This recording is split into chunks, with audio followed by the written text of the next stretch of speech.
Hi everyone, Eddie here. In this video, we're going to rebuild our table, which sounds like a lot of work, but it's actually going to be very simple. So what we're going to do is I'm going to type in the following. So drop table if exists, and then log memory tags, and then a semicolon, and that's our first command. And what that's going to do is it's actually going to delete the table if it exists, which it does. And then we're going to recreate the table so it behaves the way we want it to. So create table, log memory tags, and then we want ID integer. So ID is the column name, and this is just another way of working. Before we sort of created these using the clicking through the screens, but this is a faster way to do it. So I just wanted to show this to you. You can literally just copy this if you're following along. So ID is our first column, and it's going to be an integer. And then in capital letters, generated by default as identity primary key. And generated by default means we're always going to just add an integer. It's just going to create it. And then that's going to be the identity. As identity means it's going to identify the column, or the row rather. And then primary key is just to identify it as the main kind of distinct thing that is going to be in that column, the main name for that row. Then T underscore stamp is a timestamp data type with time zone. So it's a timestamp with the time zone, and then we're going to put in capital letters default and then current underscore timestamp. So these defaults means it's going to automatically, or should automatically, add the timestamp when we create this, create a row. So hopefully these two will auto-generate a number in the time it was logged without us having to do anything. And then we want tank level to be real, motor speed to be real, temp real. Those are the data types. Again, that means it has a decimal point, where integer does not have a decimal point, and timestamp is just the time and the date. And then motor running Boolean, and then a parentheses and a semicolon. So I'm going to run this, and it says this was successful. And then I'm going to do insert into log memory tags.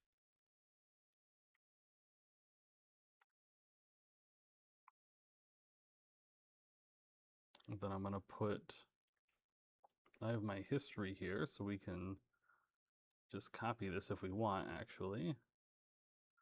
But it's going to be ID tank level motor speed. Like, we're going to leave out the ID, so I will do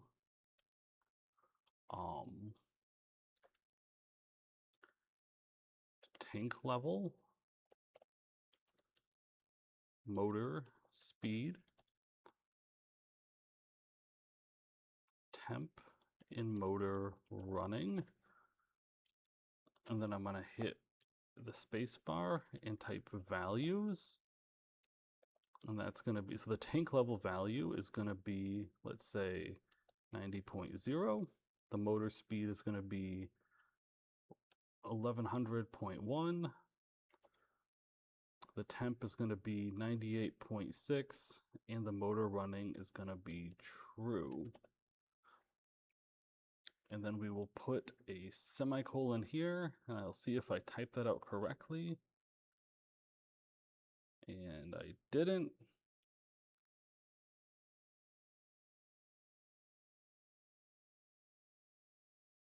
Let me go back to my history. That's why I save all of these. Oh, I have one too many parentheses, I think. And that's always a thing to keep in mind. Try it again.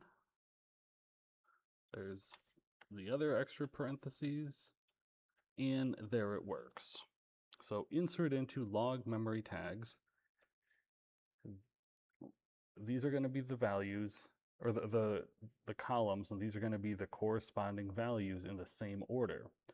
So now if we do a select all from log memory tags with a semicolon and execute that, we can see now that ID1 was logged on 2026-06-18, which is at 6:09 p.m. and 54.79 seconds. So that's the exact time I've made this. The tank level is 90, the motor speed is 1100.1, the temp is 98.6, and the motor is running. So, sounds like a lot of work, and this may be brand new to you. I tried to make this as easy as possible, and obviously SQL and Postgres and databases are a big thing. This is a whole job all by itself, but I just wanted to give you a basic setup, because once we have this set up, we can later on link this into Ignition and add data to this automatically without having to go through all this. So this was just to ensure that it's working. And from here on out, we can send the data to this database and get it from the database using Ignition. So if this has been a bit tedious for you, thanks for bearing along. It's a really important skill to understand how data moves with these systems. So starting with the database is kind of a useful thing to do because it gives you an idea of what kind of data do we need to be recording. And then as we move into Ignition, we can make sure that we are gathering that data in order to send it to the database. So that is our first step in getting this project going.